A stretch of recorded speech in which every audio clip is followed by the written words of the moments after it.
Good evening and welcome to Power Books Live, our second live segment tonight. And we are with Dr. Vanessa Howard. We're so excited. We're just chatting before we push the go live button, and this is going to be a great conversation. So I hope that you are ready and have your beverage or snack or whatever you're doing right now this early evening. Early evening in Pacific time and a little bit later Central and Eastern. So, but it's going to be exciting. Dr. Vanessa Howard is the author of From the Project to a PhD. And man, the title is powerful and says it all. And I'm just excited to have you. Welcome, Dr. V. Most people call you Dr. V. Yeah. Okay. Well, Dr. V, tell us a little bit about you. Introduce us to you. My name is Vanessa Howard. I'm affectionately known as Dr. V. I am a #1 best-selling author, and with my debut memoir, From the Projects to a PhD. In that book, I tell about my humble beginnings and my pursuit of higher education and the determination that you need to succeed. So if you want to find me on social media, just type in Dr. Vanessa Howard or Dr. V or Dr. V Howard. Currently, I work at HBCU. I really love my job. I work with the teacher certification program where I'm helping students who want to be teachers become teachers. So these are teachers that are a little bit older, not non-traditional teachers, and they are trying to reach their dream and their goal. So our school is helping them out with that. Exciting. That is all such exciting news.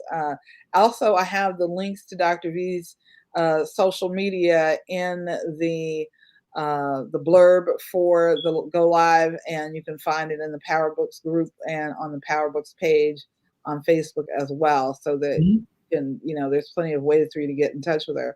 And right now, you can buy her book right now from powerbooks.com, even while we're talking about it. What makes it so exciting. Buy her book. Yes, there you go. Buy her book. It's really a good book. It's a good read. It's powerful and inspiring. And it deals with a lot of subject matter that is still relevant today. And we were talking as we chatted before coming online a bit about the inspiration for putting the book out. Dr. V, let's talk more about that. Tell about that. What made you do it? Well, I joined a writing challenge with Nelena's Kai Tribe called Success. And we were asked to come up with 20 topics that we wanted to write about, things that we were passionate about. So at the time when we took the challenge, it was in January, and we had a lot of civil unrest in our country that was bothering me. So there are some times when I'm asked, Vanessa, why are Black people so angry? Or why Black people do this? And why they turn up their own things? And I got tired of answering that question because I cannot speak for every single African American person. So I was teaching a workshop, and it was right after Trump had lost. And so during the presentation, I did not get a really nice welcome from the participants. To make a long story short, it just helped me realize that President Trump, or former President Trump, or impeached President Trump, he kind of took the Band-Aid off of racism. So people just started saying and doing anything that they wanted to do, and just there were no more filters. And so I decided to write this book, one, to answer that question, not why are we angry, but why, share some of our experiences, because sometimes as African American, we don't share our experiences outside of our culture. We keep it to ourselves. We talk about it amongst ourselves. So I wanted to kind of open up that door and give a window, an opportunity to just see how sometimes the way that we treat people, the little comments that we have, the jokes that are not really jokes, but they're hurtful, can impact a race. But then not only did I share that, I shared solutions of how we can come together and bridge those gaps and make our world a better world for our children and our children's children. And that's something I really love. I love it when someone can shed light on Mhm. a problem, an issue, and at the same Mhm. time offer some kind of solution, because most times we know what the problem is. Most Mhm. we might not want to admit what the problem is, but we generally can see what the problem is. So reiterating the problem is not really Mhm. helpful in most cases, but how can we come to a solution is wonderful. So that's one of the things that I really love about the fact that you decided to tell the story and to share Mhm. your journey with us. And there's so much packed in this little book. It is a powerful little book, right? Again, like I said about the title, from the projects to a PhD, right? That, most of us know here in America what the projects are, right? Or we have some kind of idea, and it's not good, usually, what we envision when we hear that word. So you start out the book talking about the clouds, and Mhm. it sounds so ethereal, talking about the clouds and how much everybody looked forward to the clouds. And I'm thinking to myself, these are some interesting clouds. Tell us about the clouds, Dr. V. Growing up in the projects, it is concrete and concrete. We didn't have that many trees. So in the summertime, there were city workers that came through and they sprayed the projects with the mist. And considering it was burning hot, the heat radiates off the concrete, it radiates in your shoes. It's just hot everywhere. There is no relief. So when that truck came through, spraying the projects, the kids, we all running behind it, catching the mist. And sometimes the workers would stop the truck to let us catch up, and then it would start back up. So they were playing games with us. And so we had fun just chasing it. And then there were times when they would just stand on top of the buildings and they would spray it down on us. And we would just dance in the mist and dance. It just felt like the Pied Piper was here and he came to play a game with us and we played in it. Unbeknownst to what the true essence of that cloud was. Yeah, eventually you figured it out. Yes. It wasn't until I was grown that we figured it out. When I was grown and I had children at that time. So in 1994, I saw a newscast that some St. Louis citizens were trying to sue because the government had allowed, St. Louis City allowed the United States to spray the projects with radioactive material. So that was what the mist was. That was the mist. Yes. So we're running behind it and they're spraying us with radioactive materials. And under the guise of they were spraying a smoke screen. That's what the United States government told St. Louis. And St. Louis government told us it was mosquito spray. But even if it was mosquito spray, we should not have been running behind a truck No, and trying to be cool. what a cruel reality. Yeah. As these children in the projects, in this Mhm. concrete jungle kind of world, who are yearning for something beautiful and cool and refreshing in their lives in this hot summer. Mhm. And the thing that they grasp onto, is this stream, this cloud that seems to be this mist, which seems to be a relief. And these folks are trying to kill you. Yeah. Yeah. So in 1994, they did a lot of stories. So my daughter was 10 years old at that time. Wow. And so the people they were trying to sue said they had cancer. People had cancer. Yeah. Had most of them had cancer and unknown illnesses, mental issues, Yeah. and so they tried to sue, but they weren't successful at the time, and still not successful. So one thing that I would like to do is to go back and redo that chapter with some real life people that lived through that situation and interview them, because I'm curious myself. I know what my family did. I had a praying mama. Yeah. I had a praying mother. Yeah. And so she got us about the projects. We were down there for 4 years. Yeah. And so she did what she needed to do to get us to move, but she was always praying for us and always covering us with prayer. So I believe that that had a lot to do with me still being here. Yeah. Now, my mom, she did pass with cancer. She died in 1997. And I didn't even really put it all together at that time. There's a possibility that there was a direct correlation, Right. And, this is a subject that unfortunately is so relevant today. There's so many things going on. The water in Flint, Michigan, the whole, there's all these things, these atrocities are still happening. Mm-hmm. And so the question of why are Black people so angry, as you said, we can't answer for everyone.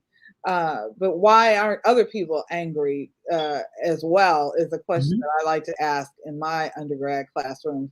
Why aren't other people as angry? Because can you not see that there's something not only not equitable, just not humane about things that are happening in the world? So you shed a light on these things in the book, and maybe it'll be your next book. Maybe that chapter will turn into a whole book, because there's a whole generation of people who were, betrayed. I have to say betrayed again.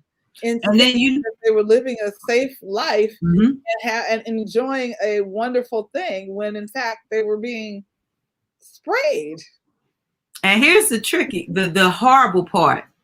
The United States government said the projects in St. Louis looked like a city in Russia, and they were practicing chemical warfare of how they would win or could conquer over citizens. Yeah, and then my thing is, did St. Louis really look like a Russian city? Did it really? Who's to know? But it didn't mean that it was fair game to be used as lab rats. I mean, whatever it looked like, you're still citizens, right? And that brings us, it comes back to Katrina and all these things where we are citizens. And you know what triggered me? Too, is the COVID vaccination and the COVID testing in St. Louis. Normally, they ignore the African American community. We're the last to get anything. So they've set up COVID testing in North St. Louis, in the hood. They came down, and I'm like, some of my friends were like, Vanessa, you gonna get tested? I said, no. And then they were like, why? I said, and then so I started sharing with them about the projects. And then I said, they test. I said, you think about the Tuskegee, you think about me growing up. I said, I'm a personal person. I know of it firsthand. I said, because I can still kind of feel that mist. I can still feel it. But to come to the African American community where they normally ignore us, and we have to beg for treatment, and you want to come do COVID testing, COVID sites. It bears thinking about, right? Right. And then they were like, you gonna get the vaccination? I was like, I don't know. I said, I have to think about it. I got to pray about that one. There's so many issues that cannot be minimized where communities of color are concerned. We have been guinea pigs. We have been victims of so many things that have supposed to have been for our benefit, that it is unrealistic to expect that history, that genetic history, that genetic memory is going to be appeased in such a short time. And so, and it's scary. It's scary. You really don't quite know where to go, right? You're not really sure what science to trust, because science has been and can be and continues to be manipulated on daily basis. So it's definitely nothing. It's not funny, it's not funny. And again, another book, another discussion, what's really going on. but we have to be safe and we have to be prudent and we have to look to our higher guidance, just like you Mhm. said, to decide, where we're going to be in this particular space and time, because it's real. It is real that we Real. have been used. And just saying, oh no, guys, all that's over. We're all that's over. Everything's good. We're all good. Yeah. Well, it might take some of us a minute to get there, right? It might take a minute. Yeah. Let's talk some more about your family, though, because you mentioned your mom, and Mhm. your mom and dad were rocks in your life and in your upbringing. Tell our readers and listeners a bit about what that was like, growing up with your parents and their hard work. Considering my parents, they moved to the projects when my mom was pregnant with me, and we stayed there for 4 years. But considering I had 7 siblings, and it was my mother and father, so we had a whole total of 9 people in our family for a family unit to be able to stay together. That was phenomenal for back then, because at that time, a lot of the social resources, if a dad lived in a house, that the dad had to go sometime to make sure the family got a chance to eat. But my dad was very resourceful. They didn't want to move to the projects, but they had to do what they needed to do to get uh, food on the table for everybody. Yeah. Some people don't even know what a projects is because they don't use that term too much. Subsidized housing. Subsidized public housing. Subsidized public housing. And that's how St. Louis government and all of that got involved, because it was a government funded housing. But we all were in, when I think about it and I look at it now, we were all in a cubicle. We had one living room, we had one bedroom my parents shared, and then there was the bedroom for all 7 of us. Children. Yeah, that's a lot. And the thing that my mom did, she used to bargain shop. Soulard Market is in St. Louis. And so we would go shopping there where you can get produce that was made by farmers. So we would go down there and get produce, and she would just bargain shop. And she did whatever she needed to do to make sure that her children ate. We didn't have. Look, she wasn't taking a bad price from what I remember. No. Yeah, she was bargain shopping. I used to love to go watch her argue. She would go down there and like the first farmers that were up there. A lot of times at the beginning, you start off, their prices are high, and then the further back you get, sometimes people don't make it toward the back, and they just stay toward the front and buy the fruit. My mom made it all the way toward the back because she was trying to get the best bargain that she could for her family, to make sure. And she would, she would ask, how much is this? And they would say, it's such and such price.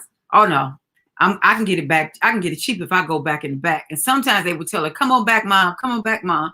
And she would go back and they would give her the price that she asked for, because they knew she was telling the truth. Yeah. But I used to just love to hear her argue, no, I'm not paying that. And she would just walk away. She was a mean negotiator. Yes, she was. Yes, indeed. And as you move through your story in the book, you talk about some really hurtful things that have happened, and incidents, and your parents did domestic work in and outside of people's homes, and then you were introduced to the children. Tell us a bit about that, the children of the employers. Yeah, my parents, my dad had a 6th grade education. He never went back to school, even when he got older. But my mom, she had, I think, 8th grade, and she went back to school to get her high school diploma. And then she ended up getting her associate, and we started off school together. And in a nutshell, she passed away with cancer before she could graduate. But I ended up graduating. She saw me graduate. I got that memory. But and when you don't have much education and you don't have access, you have to accept the jobs that you're given. So my mom, she worked for a rich person. And so she cleaned their house. And so she ended up getting my dad a job there too. He had to do the outside cleaning, taking care of the yards and things. My mom cleaned the house on the inside. So periodically they would refer them to other clients. And my dad, because it was outside work, he worked as much as he could because when the weather changed, the job opportunities weren't that great. So they would have my dad and my mom, they would trust it because it was a couple. And when you were a couple at that time, you were trustworthy to affluent white people. So because they were trustworthy, they had children that didn't have playmates. And so they would ask my parents, could Vanessa come play with our children? So my dad, he was the spirit. He was the person that kind of did that a lot. My mom dressed me up, put me in my best clothes, and I would go and play with the fluent kids. And I was thinking, oh, I get to go to this mansion. Look at these floors. That house is bigger than my house. And so I was so excited to get a chance to play with them and eat food with them. I had opportunity to have tea party with china, not paper plates, not plastic cups, dolls that had real hair. So I was just excited. I'm thinking this is a good learning experience, and I'm thinking I'm making friends. I thought we were friends. And then when we would get to a certain age, or their employers' kids would get to a certain age, then they would say, "You can't come over no more. This is gonna be your last time coming." I'm like, "Why? That's my friend." And then they were like, sometimes they would say, "Well, we can't play with you anymore because my parents say we can't play with niggas no more. I'm too old to play with a nigga." My parents never used that term, so I didn't know what a nigga was. So I'm going home.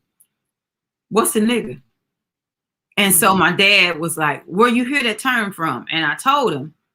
And then he was like, "That's just a term that they use to call us, but that does not make who you are. You're better than that."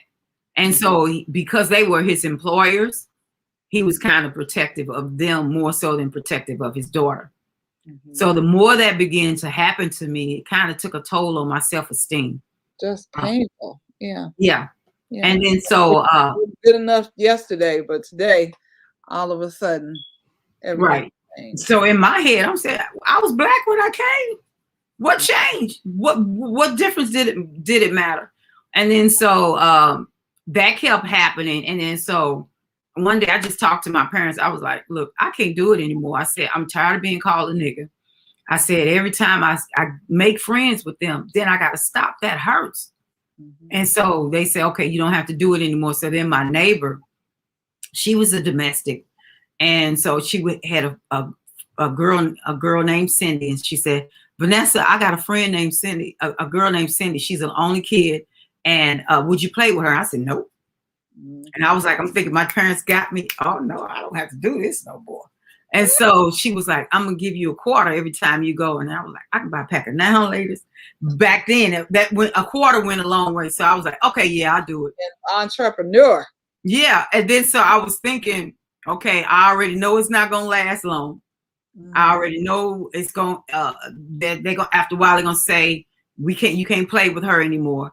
And so I went in and I said, "Okay, I'm going in. I'm gonna be this girl's boss. She's not gonna tell me what to do because it's not gonna end. It's not gonna end. It's not gonna end in a good way. So I might as well let it end the way I wanted to. I'm the boss." But then when I got would you read us a little bit of that the experience with Cindy? Okay, let me read a little bit of that for the audience. I thought that was really. You started out saying you're gonna boss her, then you decided not to boss her. Read to us how it ended up.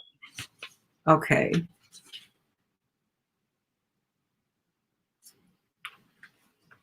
One day we put our books, so we played a game of putting books on the head. Because that's what my mom taught me, so I could walk upright and have good posture. So one day we put the books on our head like we did in the past. We raced around the room and I won. Although this wasn't my first time winning our book race, Cindy exploded. You didn't use the mama voice or your teacher's voice. She said angrily, "Give me back my book." Her reaction was perplexing. What was different this time? We played the game too long to warrant this type of an outburst. She snatched the book off my head and called me a nigger. That was it. I reached way back, added power to my thrust, and threw the book quickly across the room, and it landed on her face. On her mouth, to be exact, because I was trying to shut her up. That wasn't in the book, though. I bet she would think twice about calling me a nigger again. Cindy was shocked and immediately turned pale. She covered her lips with her hand, and she looked at me immobilized with fear. Glaring her eyeball to eyeball, I said, "Don't ever call me a nigger again." It felt freeing to finally release those words. My fist was balled up tightly because it was time to fight or flight. No longer would I be called a nigger or tolerated. "You threw a book at me," Cindy cried. "You called me a nigger." She sobbed softly and kept looking at me. Feeling guilty for throwing the book, I responded, "You should never call someone a nigger. Nigger is a bad word to use." "I heard my parents call you nigger, so I called you a nigger too," Cindy explained. Over it. After everything that had been done to help their daughter, this is what they thought about me. This time I exploded. Your mama's a nigger, your dad is a nigger, and your greasy granny is a nigger too. Cindy went from sobbing softly to yelling, "Get out!" Confused by her outburst, a neck roll response was necessary. If it's okay for your parents to call me a nigger, then why can't I call your family a nigger too? That shows me you understand the what the word means, so you can stop faking. So then that's kind of how it ended. That's how it ended. You had enough. I had enough. Had enough of these relationships where you had worked hard and built a relationship and essentially been drawn in to an intimacy, a false intimacy that eventually would be burst open one day when the other person, when decided that you were no longer good enough, or somehow or another that you had displeased them, and that you were now no more than this foul word that they bandied about so easily. And the relevancy of that today for me is tragic because it is still happening. We are still, people of color are still catering to white fragility in so many instances, and even instances where that person doesn't even recognize their own uh, hypocrisy or their own indoctrination into the whole racist white supremacist system. So it's just reading that was just that, and then later on when you become a professional and you're in your professional role and you encounter this one woman, I'm telling you, that woman, I probably would have been in jail and never got a chance to write the book. You guys have to read the book. There's inspiration, there's motivation, there are solutions, there is some drama in this book. Trust me, there's drama, because I got to that scene and I thought to myself, oh, wow, all your ancestors were standing with you. All your ancestors and everybody were standing with you that day. They were. That lady would have been done for. Just would have been done for. But it's so wonderful to outside of these are intense moments, but you managed to write about them, I felt, with such honesty, and also able to show and engage the reader in the emotion that was happening at the time. I could feel your frustration with, okay, I said I was going to boss this girl around. Then she kind of needed my help. And so then I became the teacher protector. And now here she is coming up with this mess that everybody else came up with before. Like, I have had enough. And so these are the things that happen. This is the sort of a micro, the what you describe as kind of a microcosm of what's happening, or what was happening in the world back in January when you decided to go for it and write the book, right? Yeah. We're looking at all these explosions happening all over the news, right? People throwing books at people's heads and lips all over the world. Like, it's time for Yeah. this to stop, you know. So I have to thank you for being willing to tread those waters again, because Khadijah and I were talking about in the last episode how difficult it is when you're writing memoir to get to those difficult parts and to get through those difficult parts and then to communicate those difficult parts in your story in a way that has a positive impact. Mm-hmm. You know? So you eventually you grow up and you get educated, you become educated. And you know, what's that like? Because then now you're an educated Negro, right? What is that about? You know, because then the world starts looking at you, they've got a whole nother set of lenses, right? For you once you begin to be educated. There's a whole nother thing going on. Tell us about that. Talk about that a little bit. I wanted to go back and get my doctorate, one, because of my mother. She's always the wind beneath my wings. She was a Southern Belle from Mississippi, and she very seldom did if she raised her voice, we all scattered. But she very seldom used slang. I never heard my mother cuss. The day I graduated, her voice was the loudest voice that I heard in the auditorium. And she said, "You go, girl." And that still sticks with me now. So when I get in a tough position or I need to encourage myself, because a lot of times we have to encourage ourselves. That's what I tell myself. You go, girl. You go, girl. You got this, girl. And so even with that, the thing with me, the educated part, a lot of things I learned later on in life, the confidence that I have now, I got later on in life. So my goal right now is to help my pre-service teachers so that they can move up, so that they don't fall through the cracks that I went through. We have a voice now. A lot of stuff that was tolerated back in the 80s, 70s, 80s, and even 2000, they're not tolerated anymore. Those millenniums, they don't take that stuff, but there's a right way to fight. And there's a right way to get your point across. And there's a wrong way to fight too. So I try to share with them ways in which they can be proactive in saying how they feel. If you never say anything, the first thing that HR or anybody will say, you didn't say anything. So you need to start being very vocal. So I tell them there are ways to share your thoughts.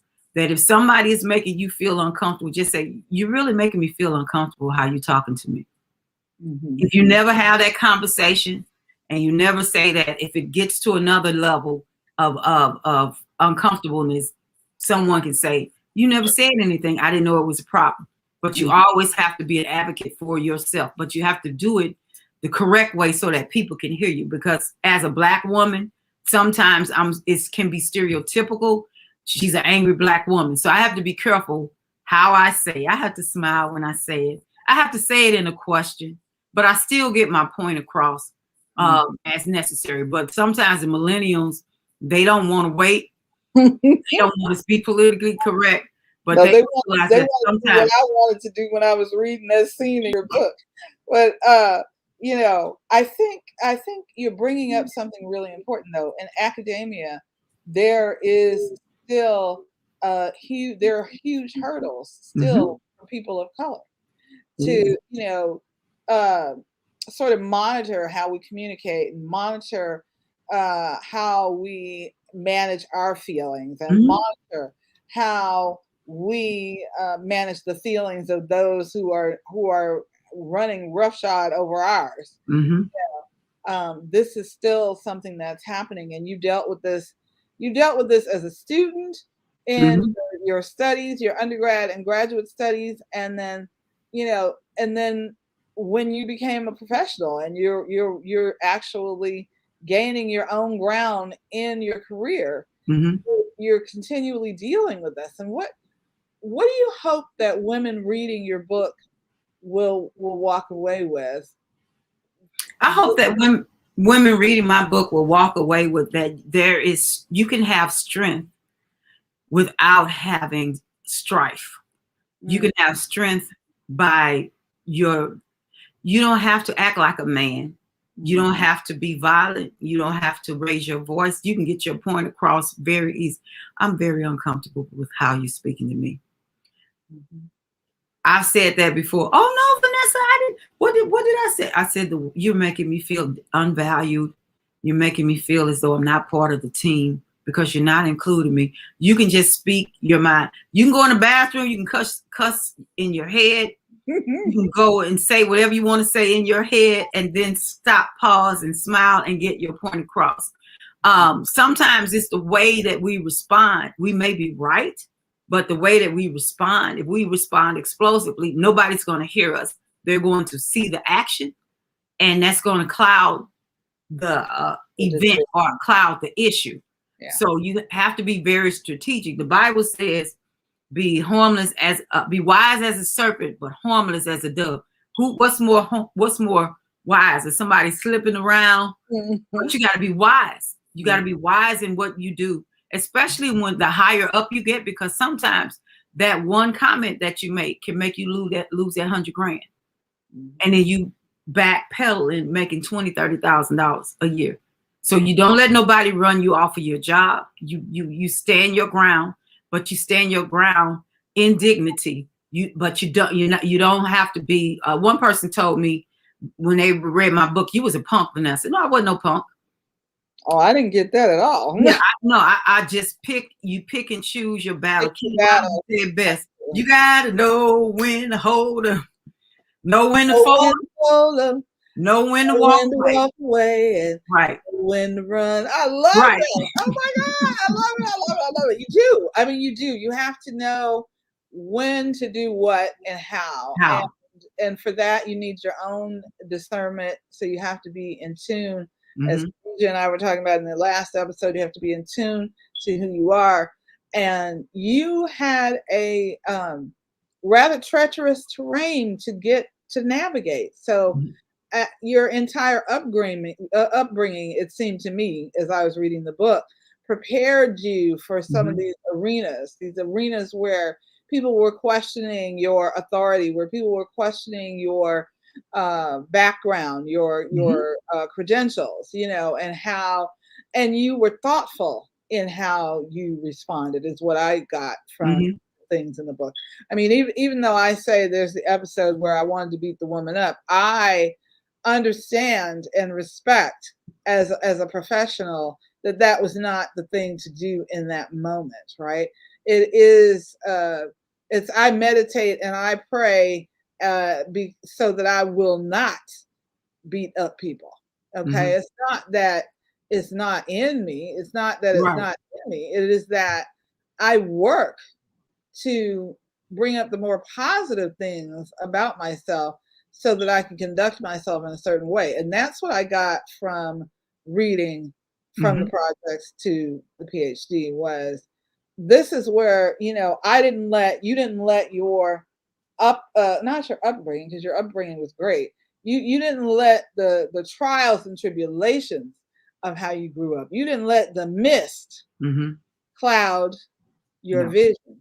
You didn't let the mist take away your success.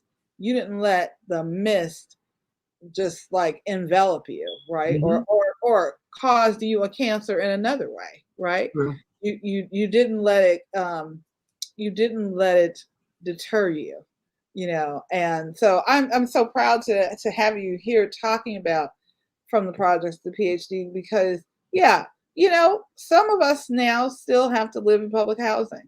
Some of us, it hasn't gotten too much better. That they might not be spraying a mist on us, but there's always something going on. Right. But for someone to be able to pick up your book and read it and see that there is success that can come on the other side, even day-to-day success, right? Day-to-day success, getting up every day, getting up, going and making friends and getting knocked down and going back and still standing your ground and still finding some self-esteem.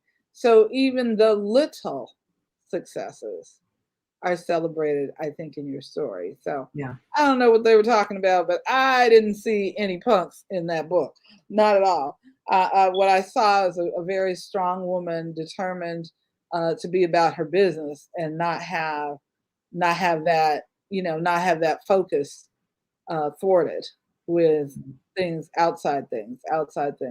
What's your favorite part of the story that you tell? What's your favorite part of the book? I asked you to read that part with Cindy, but what's your favorite part to share? My favorite part is through all of the things that I went through, Hmm. that the job that I have now, I call it the body shaper. Mm. You know, Mhm, mhm. when you are voluptuous, Yes. you need Ye- something to push you in and hold it up and Yes. pull it up because it fell down because of trials and tribulation in life. Right. And so my job now, they were a godsend. I left the public school system and I work for a private corporation. Um, they taught me how to relax.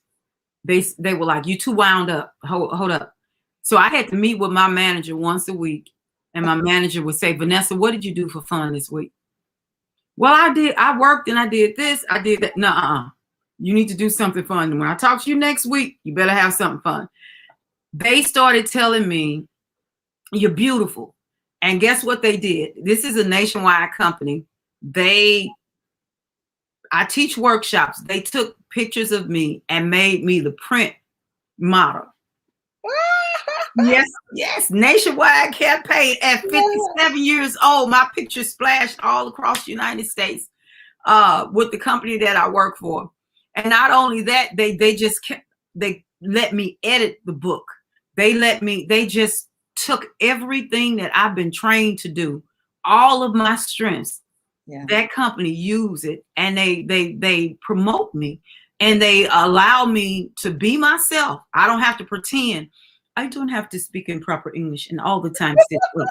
They accept me for who I am. If I want to lean back, they accept me for who I am.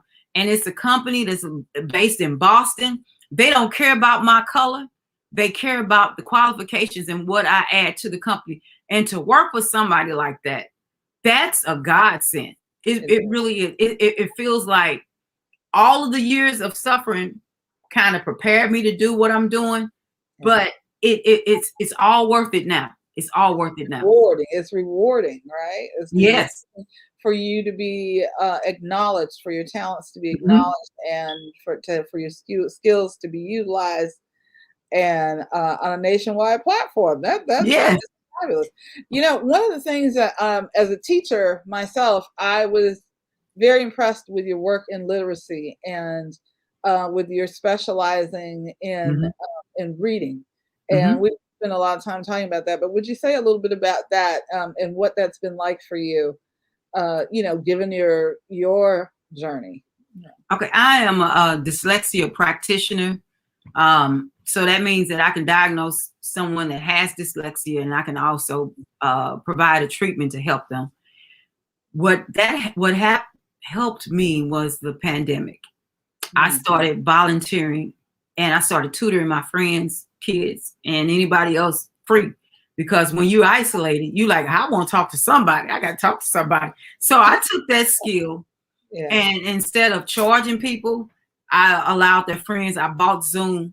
And so their kids would come in and we would do Zoom activities. So I call myself giving back. And that was that was the most rewarding time of my life, just giving back and talking to kids and giving them the courage that somebody already took their self-esteem. So Yeah. I can look at you and I can tell because I went through it myself. And Yeah. so when I'm talking to the kids, I can say, hey, you're a better reader than what you do. I am, for real. First thing a lot of them will tell me, I can't read. Yes, you can, baby. No, Yes. I can't. I Yeah. test them, I find out where they are, and then I give them the materials that's on their level, and they'll start reading, and they were like, I didn't know I could do it. I said, yeah, you can. And Yeah. so basically it's confidence. The more you read, the better you become. And a Mhm. lot of times if you don't practice that muscle, you're going to lose that muscle. So a lot of the things that I learned professionally, I started giving back to the community. So it was rewarding. I took it upon myself. I even put it on Facebook. I made an ad up. If you wanted your child to be tutored, contact me.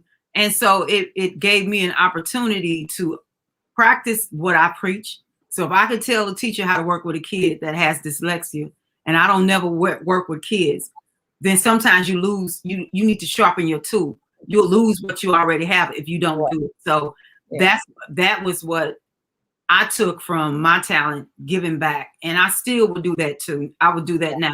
So even though sometimes I don't have the time or the broadband to support them, I'll test the kids for the parents.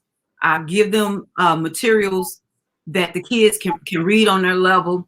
I'll give them a plan to work with, and if the parent follows the plan or come back and ask for more, then I'll give more. Because sometimes the parents, for the lack of a better word, I'll volunteer. They want me to do everything. I can't. No matter how much I want to, you got to read too. You want a student that has an A average, that child needs to read about 45 minutes to 60 minutes a day. Some of the kids just read 10 minutes. 10 minutes, you got a D. 30 minutes, you might make a C. 40 minutes, you might make a B. But if you want them to get where they need to go, they got to put some skin in the game, and they got to practice. Yeah. You know, I don't know, you teach at university level as well. You find that these same reading skills are lacking at the university level, that this is a place where your particular set of skills is really important, even at that level. The thing that I like, when sometimes the students, they are having difficulty, and I can tell it's kind of comprehension. They're not understanding what they have read, and I will give them strategies. The thing about me is, because I lacked confidence, because I got beat up so much, beat up mentally. When I went back to school to work on my teaching certification, I couldn't pass the reading test. So I had to take some below standard courses. So those courses prepared me and strengthened me. And it wasn't that I couldn't read. I didn't have the confidence. I was like, I'm 26 years old. Oh, I was so old then. I thought that was old. I'm 26 years old. These kids are 18, 19, chewing bubble gum in class. I can't keep up with them. That was my perspective. I was like, I can't do it. But that tutor gave me the confidence necessary to overcome the challenges that I had. And then even after that, I became a tutor at that college, and that's the college that I'm teaching at now. So those students, I tell them my story, and they were like, wow. And I said, and I graduated summa cum laude. I was the third ranking student at the university. And they were like, for real? I said, yeah. And I said, if I can overcome, you can too. And I said, here's the trick. No, if it takes you 3 hours to read something, or if you have to read something 3 times, you get an A, and it takes somebody 1 time to read it, and they get an A. That don't mean they're smarter than you. You just got to learn how you learn and work on your strength, and then you can reach any goal you want to reach. I see you got to learn how you learn. What's your strength? My strength was, I had to read it. I had to take notes. So when you're taking notes, that takes more metacognitive skills. And so you internalize it. I said, when I figure that out, I read it, I take notes, and then I read it again. Then it sticks with me. So I said, even though I had to go through that process, that didn't make me any less smarter than somebody that could read it or hear it 1 time and ace it. Correct. Just an effort. Just a different learner. How fantastic. I want you, before we go, I want you to read something that you want to read from the book, a section that maybe we didn't highlight or in our discussion, because I love it, and well, I like you pick something.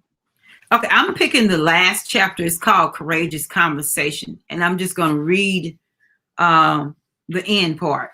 Okay. So each cultural group develops a shared form of communication. I call it home language.